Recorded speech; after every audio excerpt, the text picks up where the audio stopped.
Hi there. Welcome to Milk and Honey Heritage Farms. What I have here is some plastic clips that can, so what they do, I'll show you a close up. This little part right here pinches a string line, if you want to use a string line, and then they just clip together to help trellis things that need a trellis. But since I've got these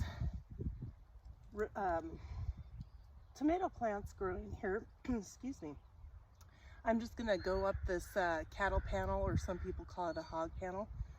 So that's what I'm gonna be working on today. But I thought that we would go on a full tour, a full garden tour. And you might ask, why another garden tour? I think they're important. Garden tours are important because it'll help inspire you. There might be some tips and tricks in there that you might be interested in. If you can't garden, you might be able to gain some knowledge to help somebody else out.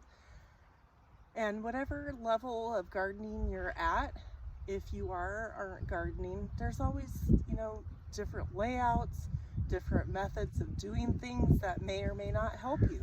So why not check them out, right? Great, so let's get on with our tour, and welcome to Milk and Honey Heritage Farms. I'm Heather, and let's go.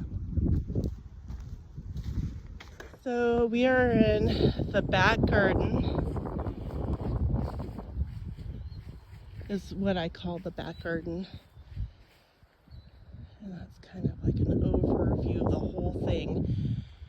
So this is kind of what we've worked on over the years.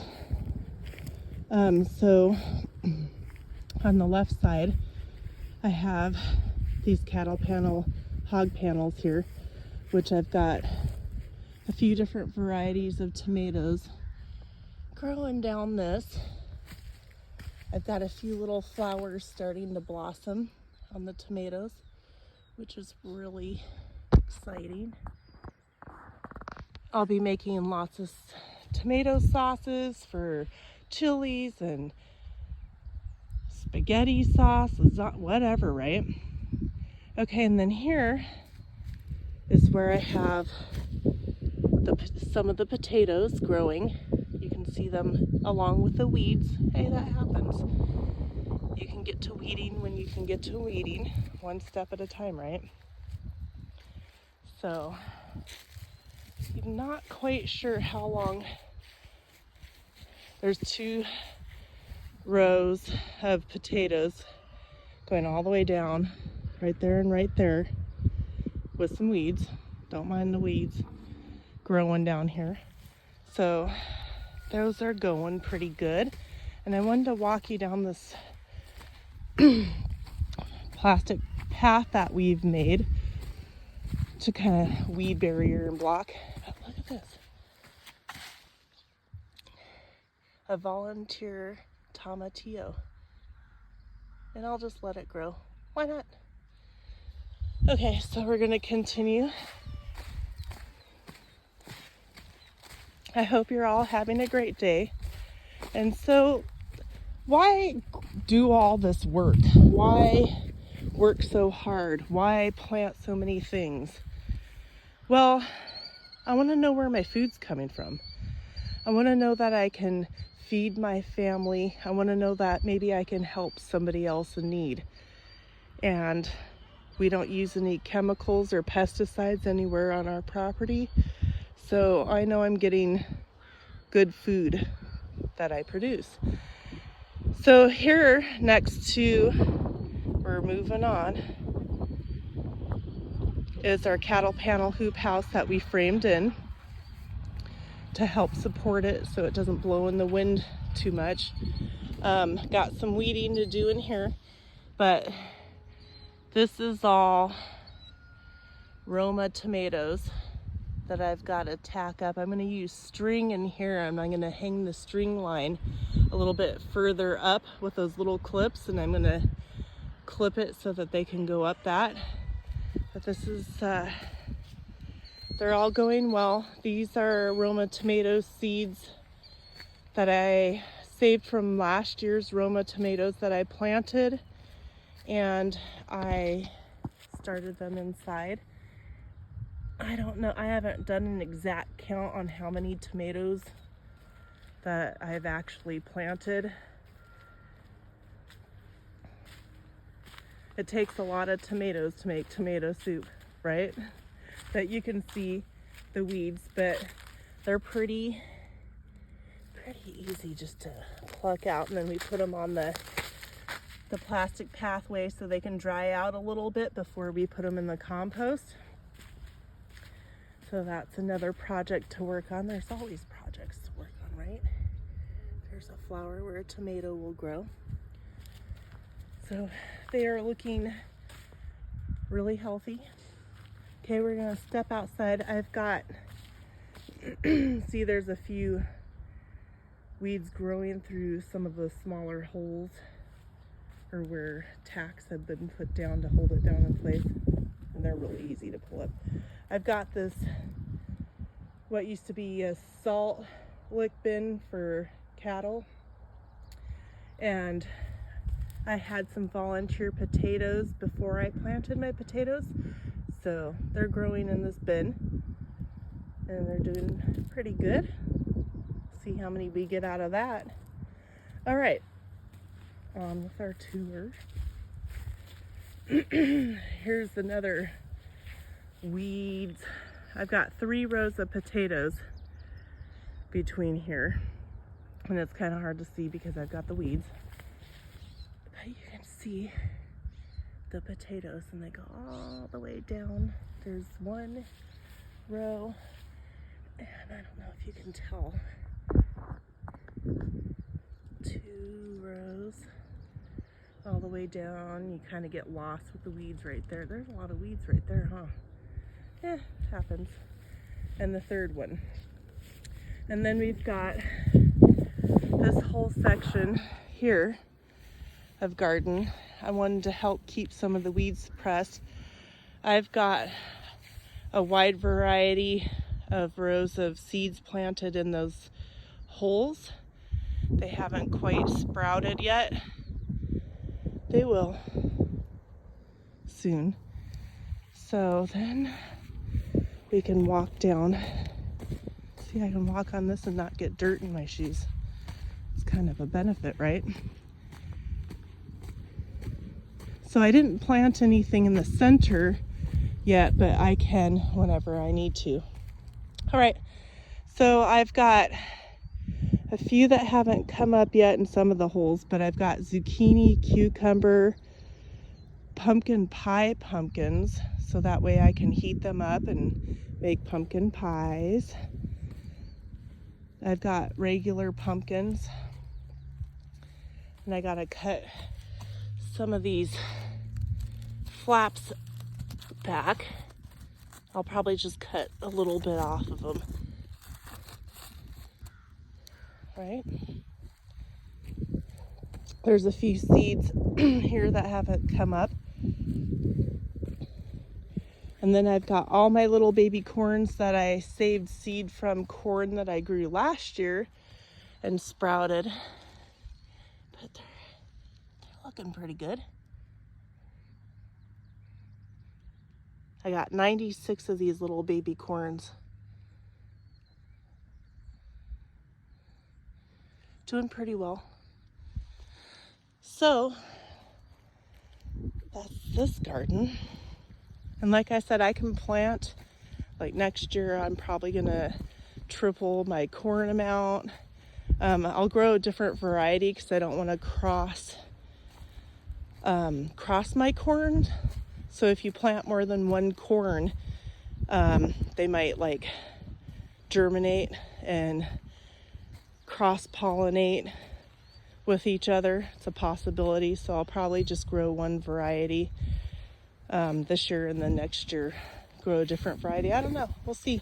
Okay, so we're gonna go outside the gate. And remember, I had a very short video. This is right by the chickens.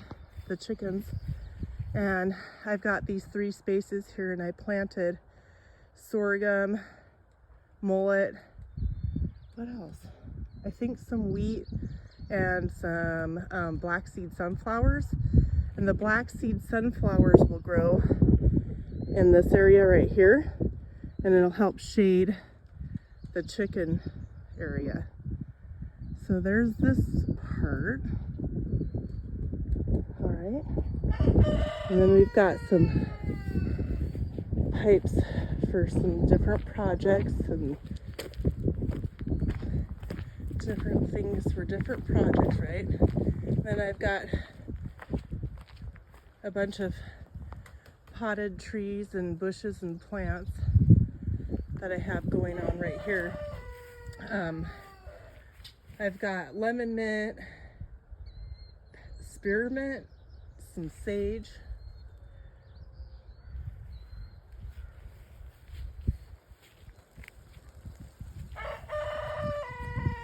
You can hear the rooster crowing.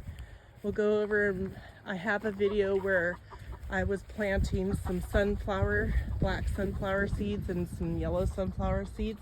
They're coming up. Of course, there's some weeds in there. See that? Just pull them out, easy peasy. But I'm not too worried about it at the moment. Okay, now I'm going to take you to my upper garden in my orchard. Say hi, Chicken K. Yeah. Continuation of our garden tour. So this is my orchard area. You can't really see the orchard trees, I don't think. It's on the other side, but we'll get to it. So I have, that's a little wooden tizzy that was made by a friend's dad years ago. I need to fix a few things on it and get it stained. Anyways, so this is an apple tree that was growing out of side of a mound with a baling twine, the strings that are attached to hay bales and stuff like that. It was growing sideways, and I had to save it, and I planted it, and now it produces tons of apples. I don't know if you can get a good view on all those apples. Isn't that cool?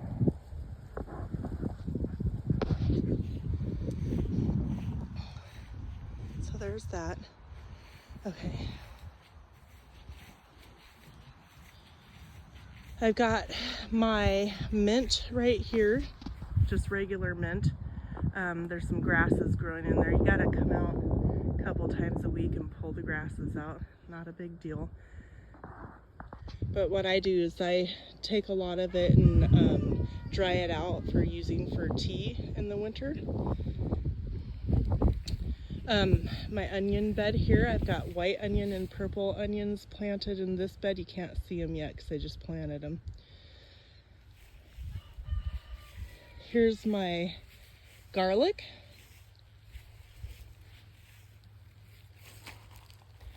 And here is my flower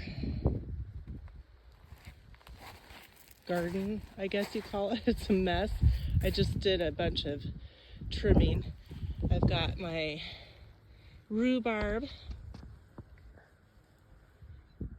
that I need to harvest.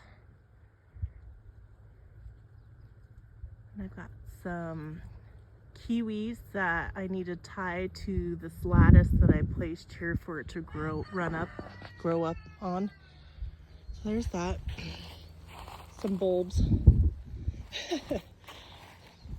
Okay, so I've got elephant garlic in this bed, and it's time for me to harvest my garlic and my elephant garlic.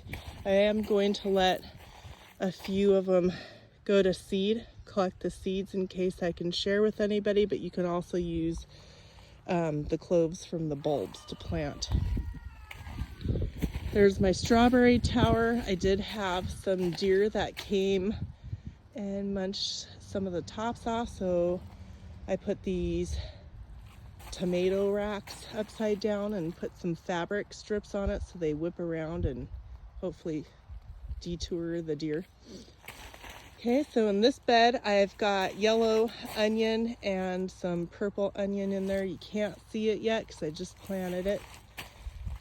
This bed I made out of a trundle, an old trundle. Well, no, it wasn't a trundle. It's called a one of those fold-up couches that you can lay down into a bed. Anyways, I took the base of it and we put tin around it and made it into a bed. And so I've got some weeds in there. I gotta weed clean this out, and I've got some ginger that's ready to be harvested, and I'll just put more ginger and turmeric in this bed.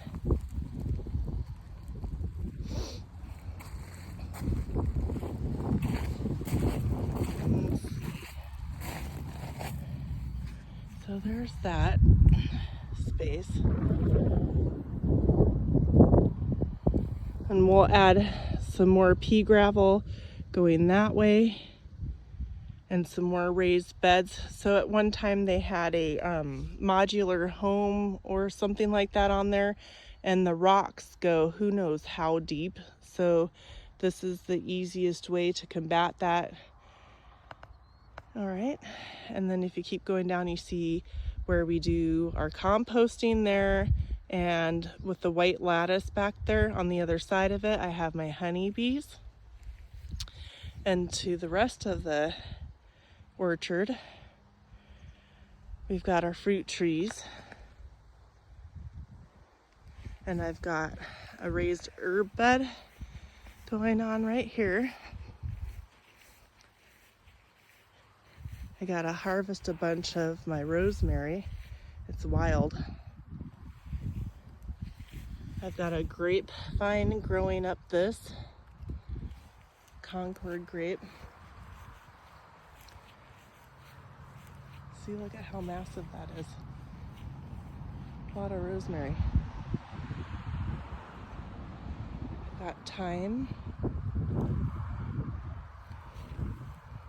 My lavender got wild. I didn't cut it back, so it's a little woody, but you know what? It's fine. I'll cut it back.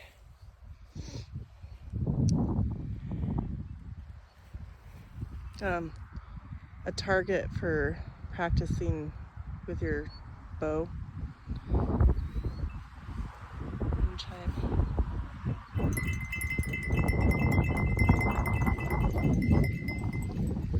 All right, so on to the berries. I've got all kinds of berries going on. I try to do a lot of different berries. So I have a wide variety. I've got some elderberry. I've got 3 elderberries, and I'll get a 4th one in at the end where that little ribbon's flying. And I forgot in my raised herb box, I've got sage. Okay.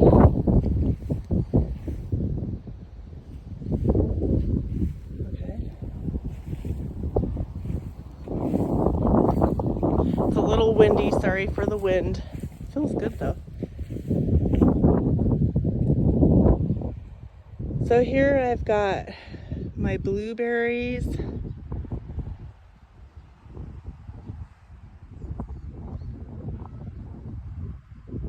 I've got 7 blueberries, 3 different varieties, and then on the end,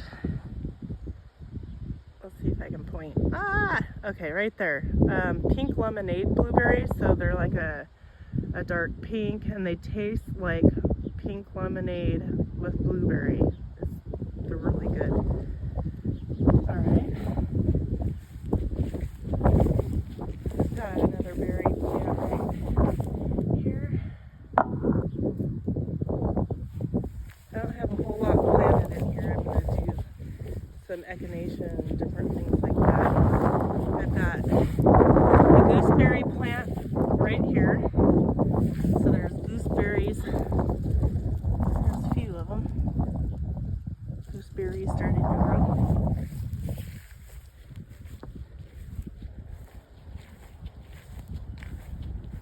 I've got 4 large blueberry trees, plants, bushes.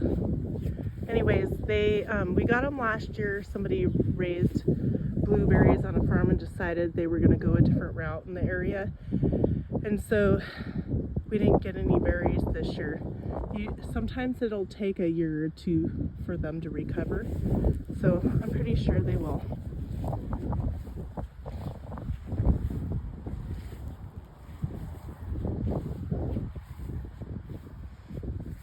All right, so over here I've got more berries and grapes. I've got, let's see, this one's small with some grass in it. I've got a couple white grapes and the rest of them are Concord grapes.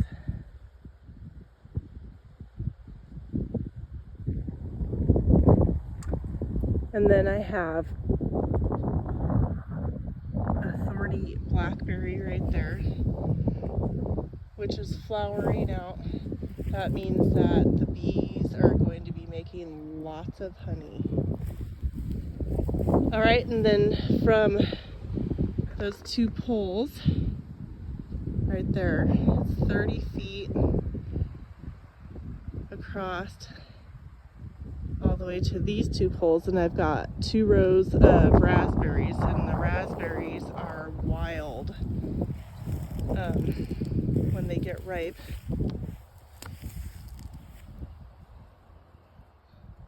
Yeah, they're starting.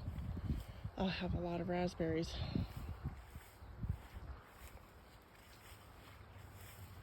Raspberry leaves are really good for you too. I'll collect some raspberry leaves and some grape leaves for teas. There's a lot of vitamins and nutrition in those. And then I've got some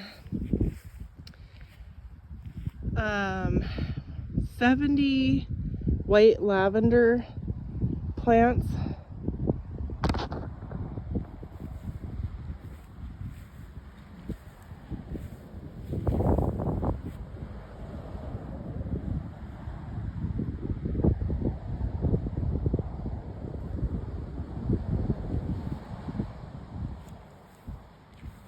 And then these are all my fruit trees.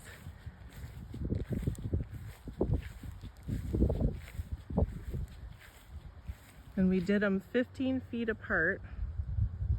They're semi-dwarf. We got peaches and pears and 5 different kinds of apples. I've got a little fig. Hopefully one day it'll be a big fig. And I wanted to take you along over to a couple of the apple trees that I have. And I do a lot of like a morning walk and an evening walk. And I always look at what's blooming and what's growing and whatnot. So a few of the apple trees, so in the early spring, the apple tree will get full of blossoms, and then the blossoms will turn into fruit. Well, for some strange reason, this one decided to put out some more flowers. So we'll see. Isn't that cute? So we'll see what happens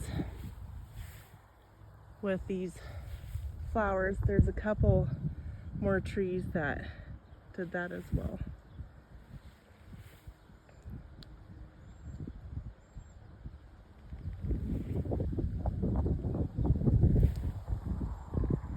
Yeah, see the little fruit.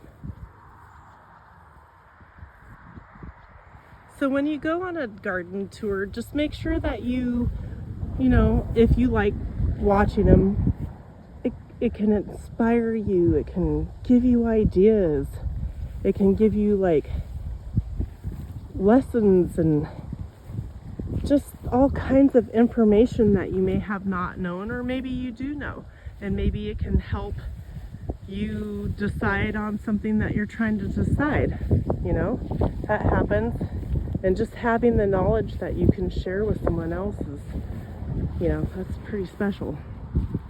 We need to grow our own food, and we all need to work together. much needed thing in today's world.